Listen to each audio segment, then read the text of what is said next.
Hello बच्चों, let's read the question. This question says in the following reaction P Q R and S are major products.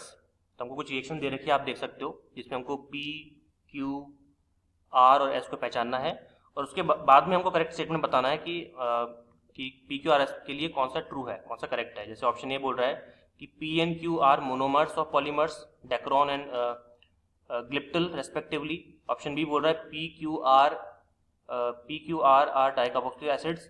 सी बोल रहा है compound Q and R are same.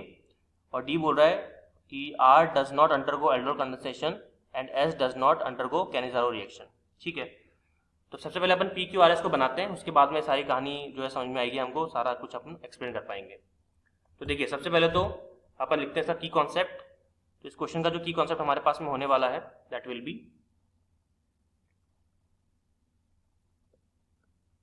की concept is organic reactions. Organic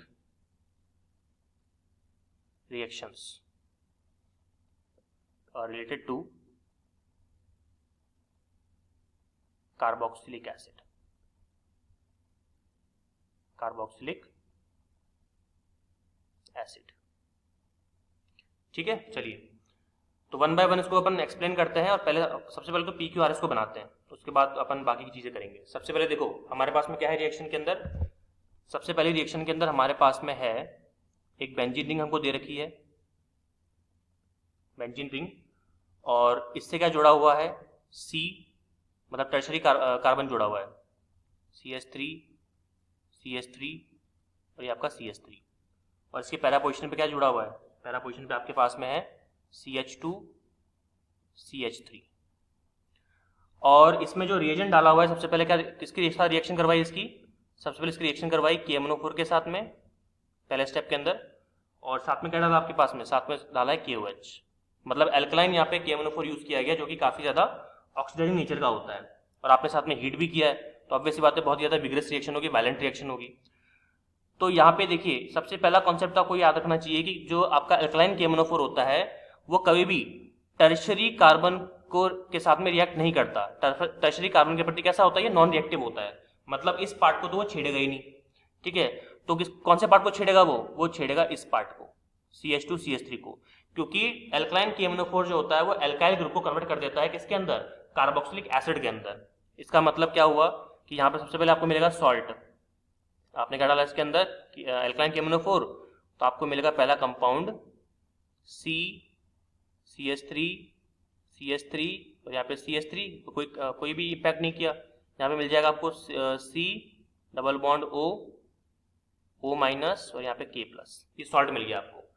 और जब इसके बाद second time में देखिए आपने क्या करवा रखा है इसके अंदर, हाँ H3O प्लस डाला है. H3O प्लस आप जानते हो क्या करेगा, K प्लस को यहाँ से रिमूव करेगा और H को जोड़ देगा, और आपको मिलेगा फाइनली आपका प्रोडक्ट जिसको अपन P बोलेंगे, वो क्या हो जाएगा, दैट इज C. इसको रब कर देते हैं एक बार, ये बन जाएगा आपका इस पे इधर बॉन्ड तो CH3 और यहाँ मिल जाएगा आपको COOH. ये बन गया जी आपका P. इस कंपाउंड का कुछ नाम है क्या, जी इस कंपाउंड का नाम आप दे सकते हो, आप चाहो तो, नहीं लिखना तो कोई मर्जी नहीं, कोई बात नहीं. लेकिन इसका कंपाउंड का नाम होता है para tertiary butyl benzoic acid. ठीक है, यहां तक चीज समझ में आ गई आपको. आगे बढ़ते हैं सेकेंड रिएक्शन की तरफ. तो सेकेंड जो हमारे पास में रिएक्शन होगी, वहां पे आप देख सकते हैं हमको कुछ इस तरह का कंपाउंड दे रखा है, इसको लिखते हैं. सेकेंड रिएक्शन के अंदर हमारे पास जो कंपाउंड दे रखा है, हमारे पास अगेन बेंजीन की रिंग है कुछ इस तरह से, और एक जगह जुड़ा हुआ है COCl, और इसी के मतलब पैरा पोजीशन पे, सॉरी मेटा पोजीशन पे क्या जोड़ दिया है, COOMe. आप कहीं भी बना सकते हो, जरूरी नहीं कि ऊपर ही बनाया तो ऊपर ही बनाओ, कहीं भी, मतलब बस मेटा पोजीशन होनी चाहिए. सबसे पहले इसका क्या डाला है इसके अंदर, देखिए सबसे पहले स्टेप में डाला है NaOH, और वो भी एक्वस फॉर्म में पानी के साथ. तो NaOH क्या करेगा, ऑक्सीडेशन कर देगा किसका, एक तो करेगा COCl का, इसको बना देगा क्या COONA, सॉल्ट बना देगा. और करेगा इसका भी ऑक्सीडेशन, इसको बना देगा COONA. तो इसका मतलब ये हुआ कि हमको जो पहला कंपाउंड हमें मिलने वाला है वो मिलेगा सोडियम का सॉल्ट, जिसको अपन बोलेंगे dicarboxylate salt, COO minus Na plus COO minus Na plus. और देखिए सेकंड स्टेप के अंदर क्या डाला गया, सेकंड स्टेप के अंदर डाला गया H3O प्लस यानी कि एसिडिक वाटर। तो ऑब्वियसली बात है Na हटेगा और दोनों की जगह, दोनों Na की जगह क्या आ जाएंगे, H आ जाएंगे। तो मतलब फाइनल प्रोडक्ट क्या मिलेगा आपको, फाइनल प्रोडक्ट आपको मिलेगा COOH और COOH। क्या ये Q है, बिल्कुल ये Q है। इसका तो नाम बता दो, इसका नाम हो जाएगा आइसोथैलिक एसिड, आइसोथैलिक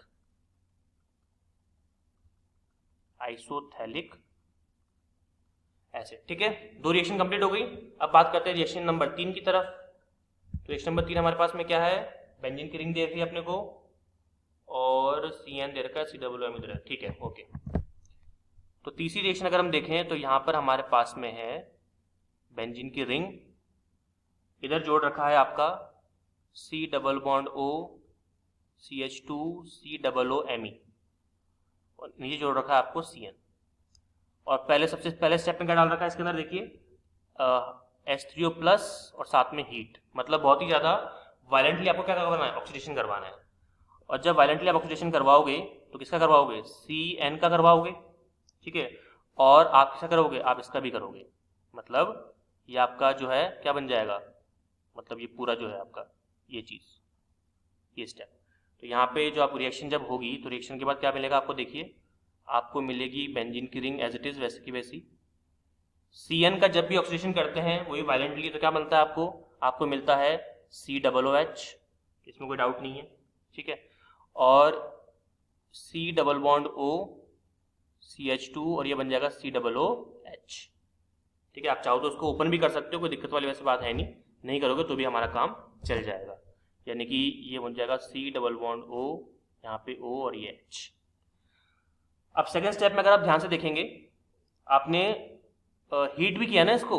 एक काम करते हैं, हीट को अब यहाँ से हटाते हैं, क्योंकि हीट जब करेंगे तो कुछ यहाँ पे काफ़ी ज़्यादा चेंजेस आएंगे। बताता हूँ क्या चेंज आएंगे। जब आपने सेकेंड स्टेप के अंदर इसको हीट किया तो हीट करने से पता है क्या हुआ, हीट करने से ये जो आप देख रहे हो ये CO2 गैस ऐसे बाहर निकल जाएगी। और CO2 गैस जैसे यहाँ से बाहर निकलेगी, क्योंकि हीट करने पर अगर आपके पास में एरोमेटिक कार्बोक्सिलिक एसिड है, ध्यान रखिएगा, सॉरी एलिफेटिक, अगर आपके पास में एलिफेटिक कार्बोक्सिलिक एसिड है, जब भी हम उसको हीट करते हैं तो CO2 गैस बाहर निकल जाती है। और CO2 गैस जैसे ही बाहर निकलेगी तो आपको क्या मिलेगा, COOH, C double bond O, यहाँ पे CH3।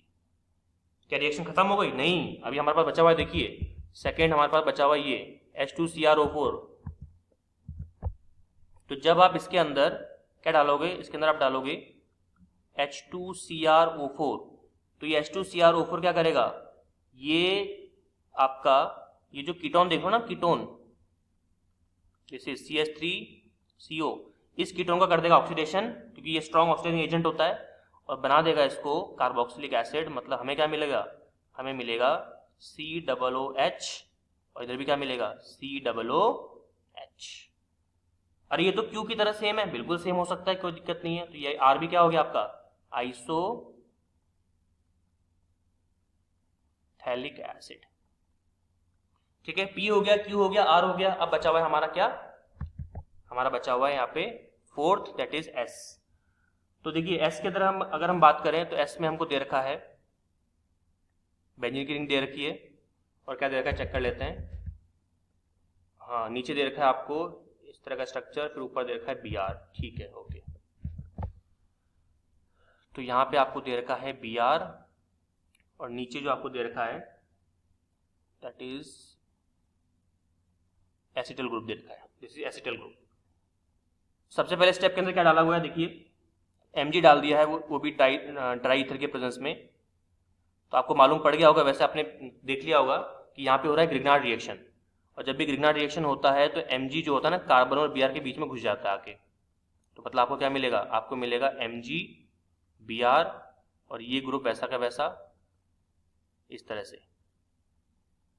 ठीक है, सेकेंड स्टेप के अंदर क्या हो रहा है, सेकेंड स्टेप में अगर देखेंगे, सेकेंड स्टेप के अंदर क्या डाला मैंने, CO2 डाला है और H3O प्लस डाला है, CO2 और H3O प्लस। तो लिख देते हैं यहाँ पे CO2 और साथ में डाला है हमने H3O प्लस। तो जब अपन CO2 H3O प्लस डालेंगे तो आपको पता ही है क्या होता है। अगर आपके पास में ग्रिग्नार्ड रिएजेंट है तो जैसे मैं आपको थोड़ा सा बता देता हूँ। मैं इस पूरे को ना, मैं थोड़ा सा को समझाने के लिए इस पूरे को क्या मान लेता हूँ, इस पूरे को मैं मान लेता हूँ R, है ना। देखिए क्या हो रहा है यहाँ पे। तो अगर हम R की बात करें तो R अगर आपके पास में MgBr है तो आपको पता ही क्या होता है, डेल्टा पॉजिटिव डेल्टा नेगेटिव। और आपने किसकी रिएक्शन करवा दी, CO2 के साथ में, इस तरह से डेल्टा पॉजिटिव और डेल्टा नेगेटिव, इलेक्ट्रोनेगेटिव डिफरेंस। तो R कहाँ पे अटैक कर देगा, C पे, और MgBr O पे। तो क्या मिलेगा आपको, आपको मिलेगा O माइनस, क्योंकि इसके रिस्पेक्ट में टूट रहा है इस तरह से, O माइनस यहाँ पर आपका MgBr plus C double bond O वैसा का वैसा, और यहाँ पे आ जाएगा आपका R।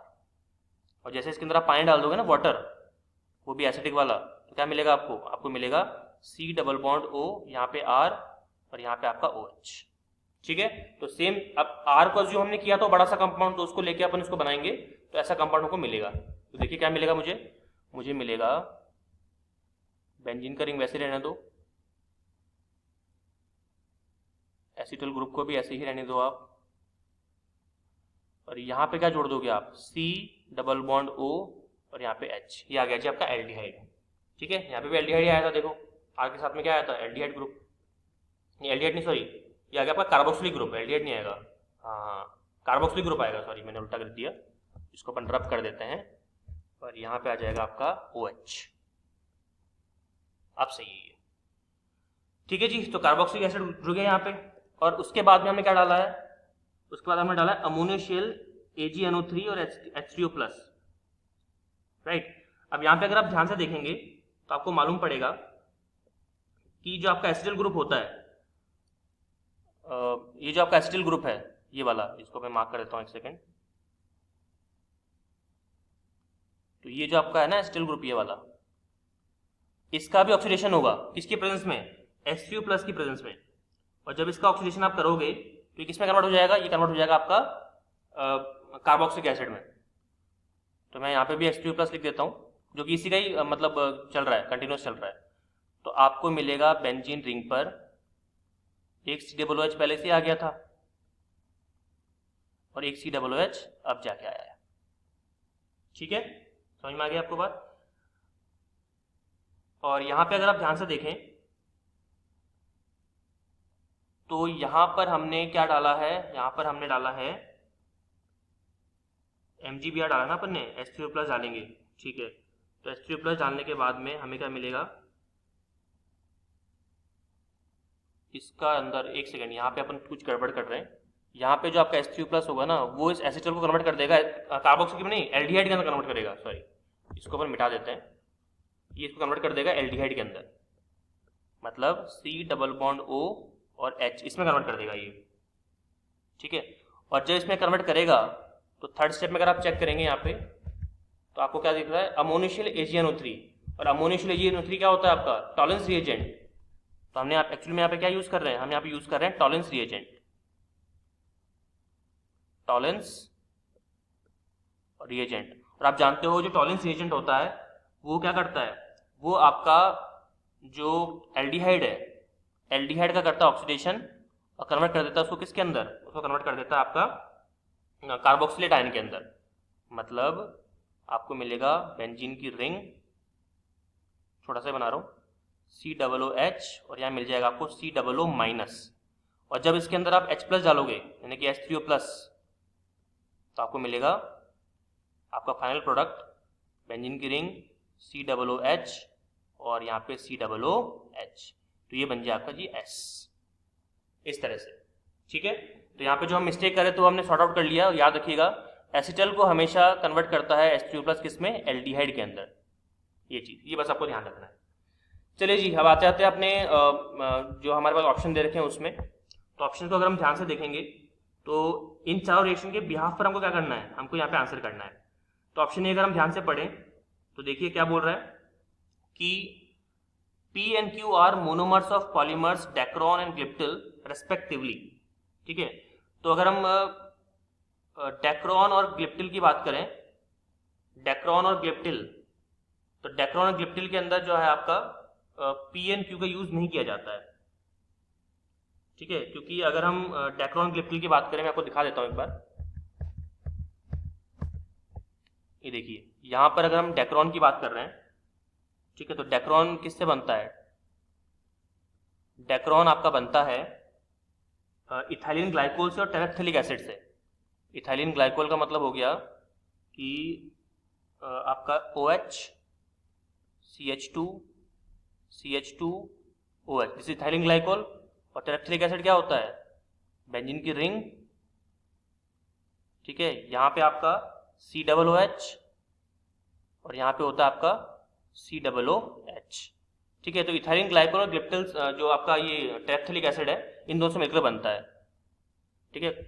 तो अगर मैं इसको बना भी दूं, तो जब मैं बनाऊंगा इसको तो क्या मिलेगा मुझे यहाँ पे मिलेगा